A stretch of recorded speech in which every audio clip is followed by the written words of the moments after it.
Twitch standby, and we'll be getting to YouTube here as soon as the wheel starts spinning to get everything where it needs to be. Just want to make certain that we're on the air, or on the web, I guess I should say, to make certain that everything is working properly. Had to do some connections and disconnections, and wanted to make certain that everything is so far so good. And audio sounds good there, and let's just make one more check on Twitch to make certain everything is working at that location. That's not what I wanted. Wish the mouse would do what I tell it to do. Good news for tonight, if you are just tuning in, so far so good where it comes to anything involving our monitor problems. You may have tuned in about a week or so ago, especially if you are on YouTube. If you're on Twitch, you were watching live, but unfortunately we had to record and then send the recording over to YouTube, so we weren't able to be on live because of the fact that this structure right behind me is what I use to illustrate what happens. Now, usually on YouTube, you could see this with the monitor information directly into the screen. Can't see that on Twitch because you don't have that feed over there for everything. Let me just check audio real quick. That's not good. Hang on one second here. Okay, we are good to go. So welcome to Weather Overtime. I'm Chief Meteorologist Austin Onek, keeping track of what's going on with the weather in and around Chattanooga and the southeast Tennessee, North Georgia, northeastern Alabama area, and western North Carolina. Don't want to forget about our viewers there. So last week, the wheels on this strut area that carries this monitor around the studio were broken. They basically were dying of old age, bits of the wheels falling off, and plenty of scuff marks on the floor, which I'm sure the production manager is not happy about, but we got the wheels all taken care of. And then you may remember those thunderstorms of a couple of nights ago that rolled through portions of Hamilton County. Well, it looks like the monitor that we had absorbed some of that, even through our buffer system and the ground fault interrupters and everything else. Apparently, the monitor that was attached to all this just basically couldn't take it anymore, and with a power surge in play, that monitor is now a great big serving tray. So this is a brand new monitor. Those are brand new wheels down there. So finally, we've got everything back to where we need it to be. They've put the monitor up by several inches, so we're kind of looking upwards at this for now. But the good news is that we are back in business, and instead of doing the on-screen view, which we might consider for YouTube, but we'd like to do it for everybody, we're in business, brand new crisp monitor here, so we're good to go for tonight. Yes, I promise I'll stop talking about the monitor to get on to weather, which is what we're supposed to do anyway. So 95 for the high, record high right at the century mark that hasn't been broken for almost a century and a quarter, about the area of the 1901. 56, the record low that hasn't been broken since 1963. Wouldn't that feel nice at this point? And when you get into this time of the year and the temperature, the record low temperatures are in the high 50s, you know that you are in an area of the country that doesn't pick up a lot of cold air at this time of the year. Another problem we're looking at is this. Our drought situation is increasing. We'll hopefully talk more about that coming up here in just a little bit. We are now behind by 1.75 inches for the month. We have gotten some for the month, but that some is a fraction of an inch. And for the year, we are now officially 5 inches below normal for 2024. So this is turning out to be a very dry year. Yes, we did pick up some spotty showers as Beryl rolled through in a couple of thunderstorms, but it wasn't nearly enough, and we need everybody to pick up some more rainfall. A good steady tropical soaker would be a very good thing, but that may not happen for quite some time. The tropics look pretty quiet. We'll talk about that coming up here as well, so stay tuned for more there. Beautiful evening downtown, not seeing outside of a few clouds really too much going on. The view from the Bailey's Heating and Air camera, temperature at the airport 82 degrees. Check out a couple more of the cameras going back to downtown. On the Patriot Concrete camera, a little bit blurry as the winds bounce the camera around a little bit. Patriot Concrete camera looking out toward Signal Mountain off into the distance. From the North Shore, looking across the Tennessee River and back toward Raccoon Mountain, off in the distance, a few folks out and about. It's not quite as sultry as it was, so some folks a little bit more active evening, catching a little bit of a stroll before bedtime tonight. And the Chattanooga Zoo Q and Brew camera, that event happening this weekend. Head to the Chattanooga Zoo social media or their webpage to find out more about it. Haven't heard if it was like the last event, the Ice Cream Safari. That one was sold out. Very good news to know about that. Traffic at Lee Point moving along very nicely. It was backed up pretty well earlier at rush hour. Very heavy amounts of traffic going on, but for right now, everything appears to be going on through. Looks like the police might have caught a speeder or someone making an illegal turn, possibly. It might be a state trooper, not too sure, but some blue lights flashing there as they head on to the entrance ramp. That's not really the best place to pull over for an officer, but when they say pull over, you got to pull over. Okay, one more. Let's take a look and see what's going on from the area of 2475. Now, last night this place was a parking lot thanks to the area of traffic that, again, was causing problems. Back over this direction on the screen to the east between this interchange of 2475 and Brainerd Road, we had a multi-vehicle accident that was happening on both sides of westbound or southbound 75, and one lane was open, kind of having to get the cars to serpentine in between that mess. Hopefully everybody got home okay last night, but that was a particularly nasty mess. Not happening for tonight. Matter of fact, Thursday evening traffic looking pretty good all the way across southern Hamilton County and Chattanooga proper. Again, 82 at the airport, just over the horizon in this picture, and humidity values not bad. A little bit more humidity as we get toward the close of the day, where we really get the higher amounts of humidity toward and overnight. Winds light out of the northwest, so really not much going on for right now. We're on a little late tonight as News 12's Andrew Harrison has some recordings to do, so we let him do that, and then we get back on the air to let you know what's happening. So after 10 o'clock at night, about 10:20 Eastern Time, not much happening. Temperatures 60s back over toward western North Carolina and high 70s to lower 80s across much of the region. A little further onwards, much of the southeastern United States still pretty toasty. 70s and 80s for the most part. Not seeing any leftover 90s, which is possible at this time of the year. Big picture is showing what's left, the remnants of Beryl off toward the east coast, leaving behind what was a cold front and is now a stationary front, which is basically stuck over the eastern coastal states. High pressure doing a very good job of staying in control from the Ohio River Valley through the Great Lakes and all the way out to the Colorado Rockies. We've got plenty of high pressure, and again, high pressure doing just what it says on the tin, pushing down to the surface and keeping things very nice and calm. Now, you notice back around St. Louis, Wichita, Chicago, the Wabash Valley, picking up some isolated showers and thunderstorms under that high pressure. That is possible if you get the right conditions and enough moisture. And that's what we may see into later on next week. No guarantee of that for right now. It's looking better, but again, I'd feel a lot better getting a ton more moisture to fuel those showers and thunderstorms, excuse me, to help cool us off. And that may not happen for a while as this frontal boundary sticks around. High pressure, again, air around this rotates clockwise in the northern hemisphere. So eventually this is going to move to the east. This frontal boundary will push off into the Atlantic, and then we get some more moisture heading back through, and that is where our chances of showers and thunderstorms will come into play. Unfortunately, high pressure is going to do a very good job of keeping things very stifling. So high 90s tomorrow, a very good bet. Into Saturday, low temperatures not. Take a look at Atlanta. Low temperature in Atlanta of 80 degrees on Saturday morning, and high temperatures throughout the southeast United States. High 90s to triple digits, very widespread. Again, Sunday morning, high 70s to low 80s. That's the minimum temperature right about sunrise on Sunday. And if that's as far down as you're going, or only as far down as you're going, that means you head back upwards from there. And then for Sunday, the computer getting a little over-eager. It's spotty showers around Atlanta, Macon, Montgomery, Birmingham.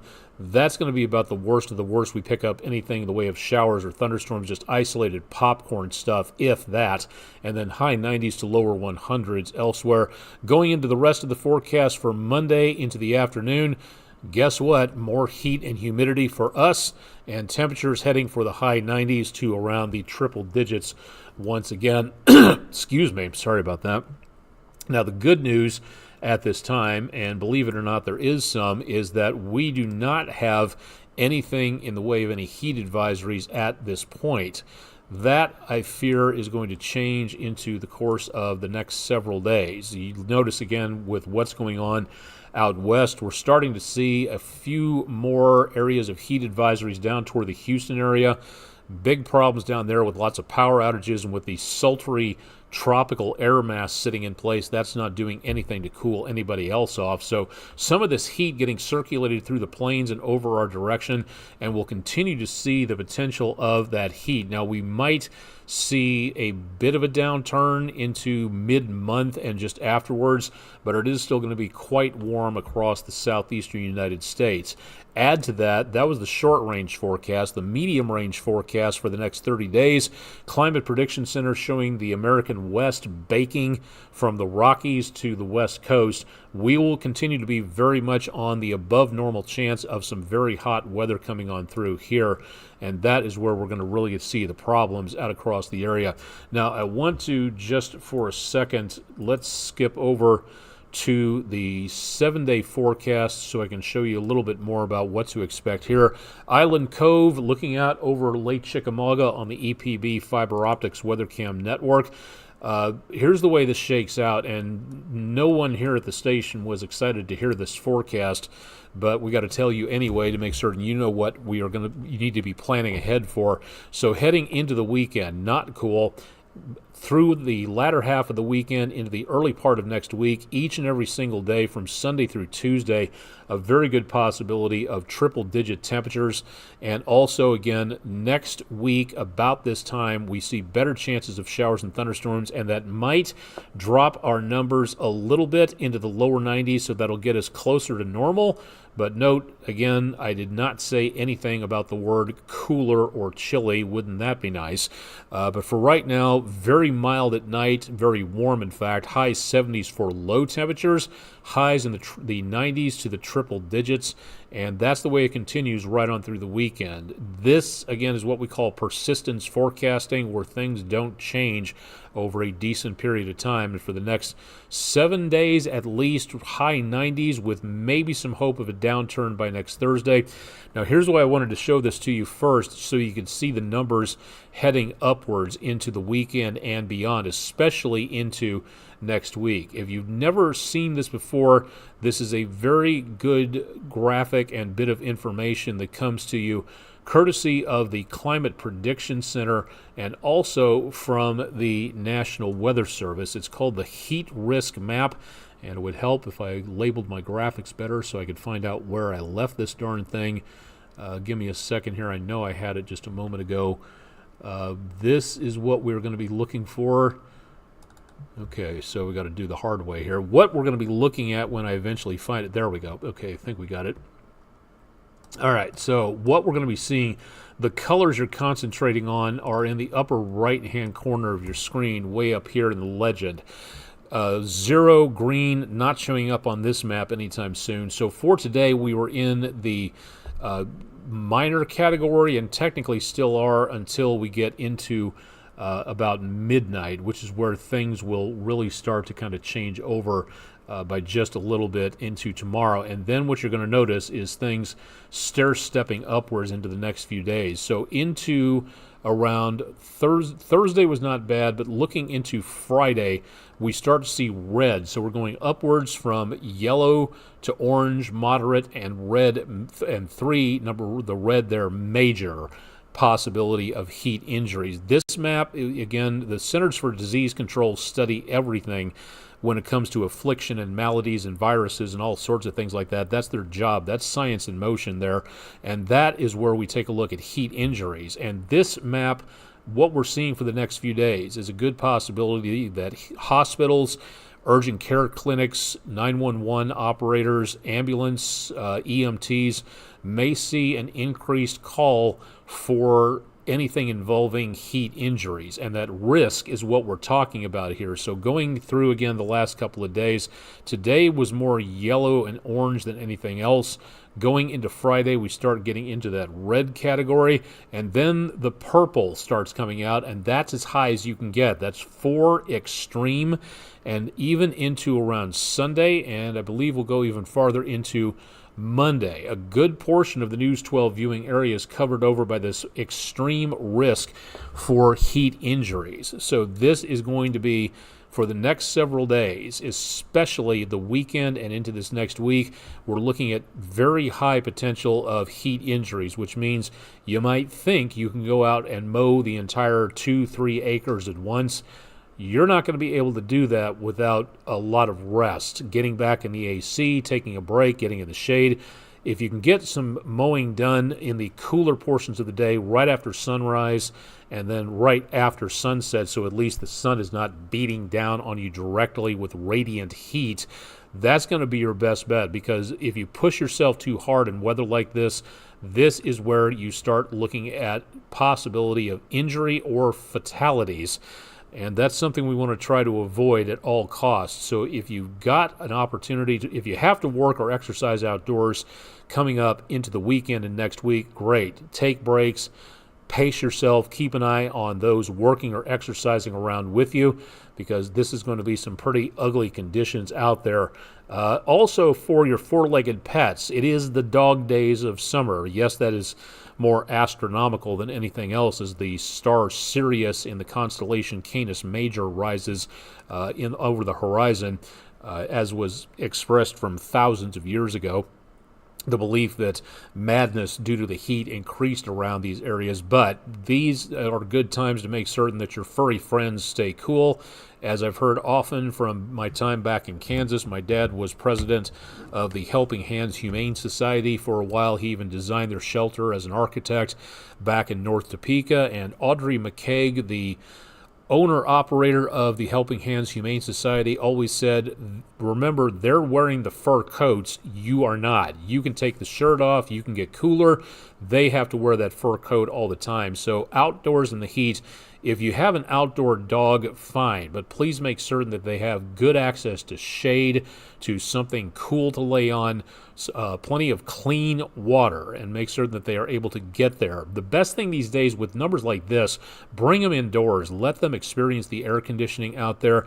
Do not take your dog along on a trip and then leave them in the car. Again, the air temperature, the ambient temperature inside the car can reach 120 degrees, even with the windows cracked open. And if I see a dog in a car with no air conditioning and no windows down and no motorized vehicle operating with air conditioning and a note saying, don't worry about the dog, he's in the air conditioning listening to Steely Dan, he's just fine. If I don't see that, I'm calling the cops, because that is something that really needs to be taken care of. And that could be considered legally animal abuse or animal neglect. So leave the pets at home. You don't need to be taking them out on places like this and leaving them in the car even for a minute or two. Exercise outdoors on hot days. Again, early morning, early evening, after the sun goes down. I have to go home and walk House Onic weather dog Marlo T. Shorkey, and she enjoys her midnight strolls, but the heat out there is still going to be pretty high over the next few days, so anybody with fur is going to have to deal with that. Walk the pet in the grass, if at all possible, to avoid those hot asphalt surfaces that do nothing but absorb the heat and can get up to 130 to 160 degrees Fahrenheit. And if they are outside again, make certain they have access to cool water to either dip their paws in to drink, make certain that they have adequate shelter out of the sun. Imagine how you would feel out there with no shelter. That is definitely something to consider where it comes to safety's sake, so please consider that. Also, again, if you're doing anything outdoors, drink your water. Put back into your body what sweats away. Get into the shade or the air conditioning and stay there for as long as you possibly can to recharge. Again, you don't have to go mow the lawn or do the chores outside several hours in a row that could lead to problems. And again, please keep an eye on those working or exercising around with you just to see, again, what is going on, to make certain everybody stays safe. So please, please, please consider that and stay safe over the course of the next couple of days. Let's take a quick check of the tropics. Fortunately, there is nothing going on, and we'll go a little farther south. We'll talk more about that area of low pressure in just a minute. The Pacific, nothing going on, and so far the good news is that we will not see anything happening in the next 2 to 7 days, according to what the National Hurricane Center has been saying. Let me just double check here that I'm not missing an update or something. And it looks like, okay, we do have one disturbance, this one right down here, right off of the northwestern South American coastline south of the Panama Isthmus. That is heading out into the open ocean, and that is going to be giving a 20% chance of development. Conditions could become favorable for some slow development of the wave next week as it approaches the central portion of the eastern Pacific basin. Again, it's going to take several days for that to develop, but it doesn't really look like too much. Let's go back closer to the East Coast. Again, that cold front, now stationary front that Beryl has left behind. We've got an area of rotation in the ocean. It's not strong, and it is starting to move some moisture up toward the Outer Banks and possibly around South Carolina's beaches as well. This one, have to redo this graphic here because as of right now, this disturbance taking place has now gone down to a 0% chance of anything happening. The disturbance, let's see, development of the system is not expected before it moves inland over South Carolina and North Carolina on Friday due to strong upper-level winds. However, the disturbance could contribute areas of heavy rainfall and possible flash flooding across portions of the Carolinas and the mid-Atlantic through tomorrow night. That could be a problem for beachgoers if you're going to be in that area, but for right now, this does not look like it's showing any signs of becoming the D storm. We've had A, B, and C so far, so D is next on the list, and we've only been in the season for the last 1 month and 11 days, so we've got a long ways to go.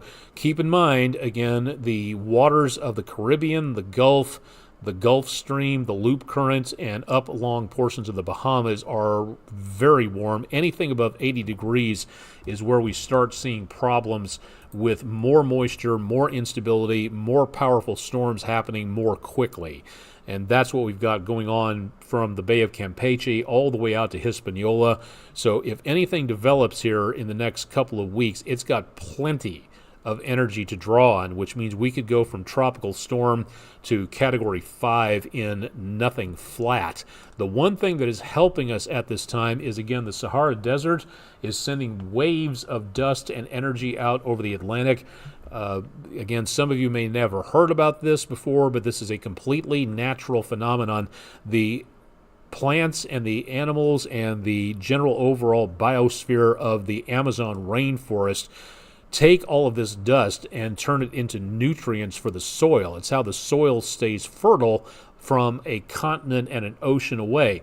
But we're also seeing more poofs of this dust moving closer to us. So we're going to continue to see better chances of more dust heading our way, and that dust will block out the sunlight, and that will curtail the chances of anything in the way of any major amounts coming up, at least for the time being. That's where we run into the problems, because if you take a look way out west where this dust is not, that's where we could see some development. Now, hopefully the dust will get rid of some of the temperature rise and the chances of the storms really starting to become stronger that much quicker. But that's no guarantee that something else won't form. Bermuda, north of South America, down into the what is called the intertropical convergence zone. So this is where we could see, again, the potential for a lot of problems in the next several days and weeks. With the dust in place, not so much. But again, please remember it takes one storm to get going and could ruin somebody's day, week, or life. So let's all be prepared and pay attention to the weather, especially if we are heading anywhere to any coastline or ocean area in this part of the Western Hemisphere, north of the equator. this is expected to be a very, very big problems for right now. Curie Blood Rose on Twitch, welcome to the show. Thank you very much for checking in. Are we looking at the hurricane season being as active as they are forecasting for this year? Very good question, and that is one that we have been taking a look at in the last several days. And if you haven't heard, this is something to really check out, because the forecasters at Colorado State University issue a forecast early April through about early May, and they give an idea as to what's going on, what they think is going to be happening because of several different factors: ocean warmth, the lack of wind shear, El Nino in the Pacific. So what we are looking at for right now, the forecast from April, average named storms 14, 23 estimated on the April 4th forecast, which means that's the entire alphabet pretty much, because we don't have any names that begin with Q, X, or Z.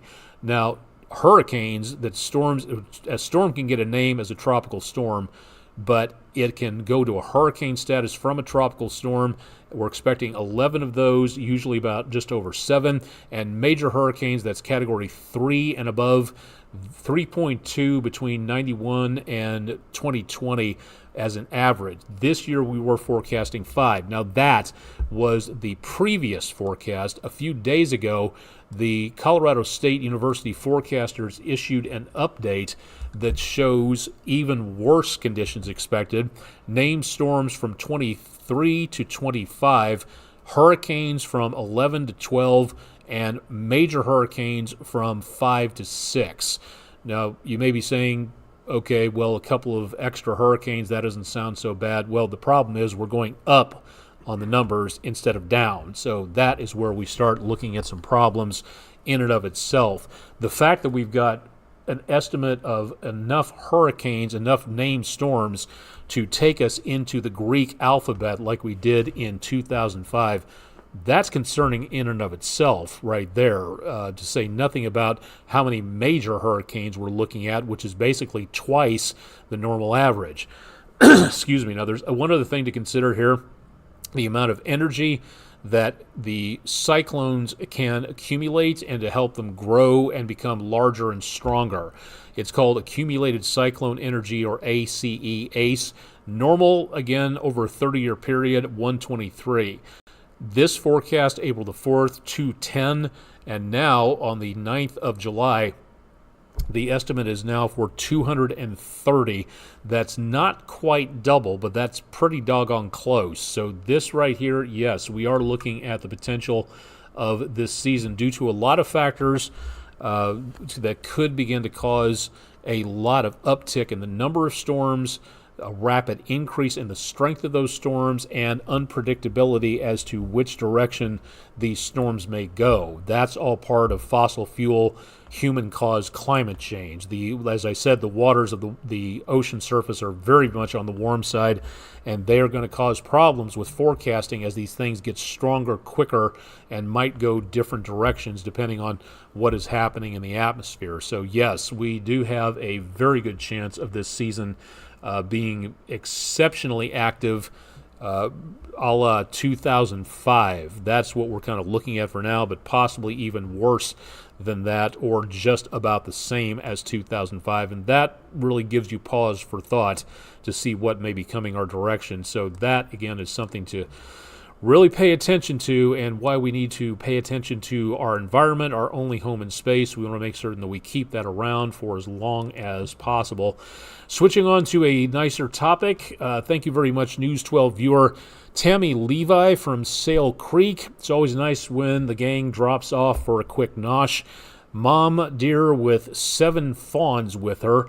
Not too sure if that was an extended family or just a whole bunch of folks visiting, but thank you very much, Tammy Levi from Sail Creek, for a nice view on our Langley Roofing weather window picture of the day. If you've got pictures, we'll take them as long as they're weather related in some way out there. Pictures at WDEF.com. You can email them. You can drop them to our social media pages. We post all these pictures to our social media pages so you can see them. So drop by Facebook, X, or Instagram, or go to our website, wdef.com/photos, if you'd like to see more about what is going on out there with people and their photographic skills. Thanks to everybody that have donated some very nice pictures out there over the last days, weeks, and months.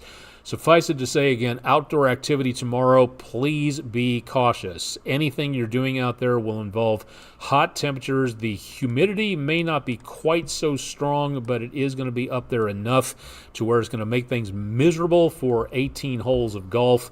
Sunblock, again, shade, and again, please making certain you're drinking that water back. The gophers are going to be the least of your concerns tomorrow. It's going to be that heat that's going to be continuing throughout much of the area. Oh, yes, let's do one more thing here. And, of course, I deactivated the exact web window that I needed. So hang on a second while me and my magical 10 dancing fingers try to figure out what happened to everything. You ever have those days where you just sort of drop everything and then you just want to drop everything to begin with just to get it over with so you don't have to worry about it anymore? It's one of my little pet peeves right there. So, and yes, I am talking to Stahl so that I can get everything lined up here for you. So here we go. Thanking our sponsor, friendinroofing.com, our weather poll of the day. We've had very strong hurricanes, lots of them hit the United States. But Category 5 is decently rare, but how rare actually is it? We've had Camille, we have had storms like the 1935 hurricane of Labor Day weekend. How many of those were Category 5s and have made landfall in the U.S.? 2, 3, 4, or 17? And 4 was the winner with 56% of the votes. So that is our Langley Roofing, or pardon me, our friendinroofing.com weather poll of the day. Use the QR code to vote or go to wdef.com/vote now. A new weather poll goes up at midnight, so you can check in and see again what's going on there. We got to go ahead and wrap things up. It is 11:15, and we've got a show coming up here to get taken care of, so we're going to get everything wrapped up here and get you back to your regularly scheduled Thursday evening. Chip Chapman will be back into and around tomorrow morning. Let's see, Kerry Bloodrose on Twitch. 25 named storms is quite insane. I'm glad the NHC came out with a new list of names in the event of getting more than 21 storms. I wondered how the Greek names were going to be retired in 2020 or if they're going to use the list again. What you would have would be the Greek name storms. It would be Alpha 2024, Beta 2024, Gamma 2024, et cetera, et cetera. So they wouldn't be able to retire them, but they would use that list again and again as a fallback just in case. But yes, that is something to see for right there. Next week, the storms Wednesday and Thursday, I'm kind of a little bit concerned that they're not going to be enough. And because as of right now, the computers this far out are looking at storms next week. As we get closer and closer to the event, these things have a habit of kind of folding up on us and not becoming what we need in the way of rainfall. So I'd like to think we're going to get some more rain next week. And hopefully that's the case, and I'll keep it in the forecast because so far the computer models are saying that, but I have seen times where we get closer and closer and those rain chances just basically kind of fold up on us.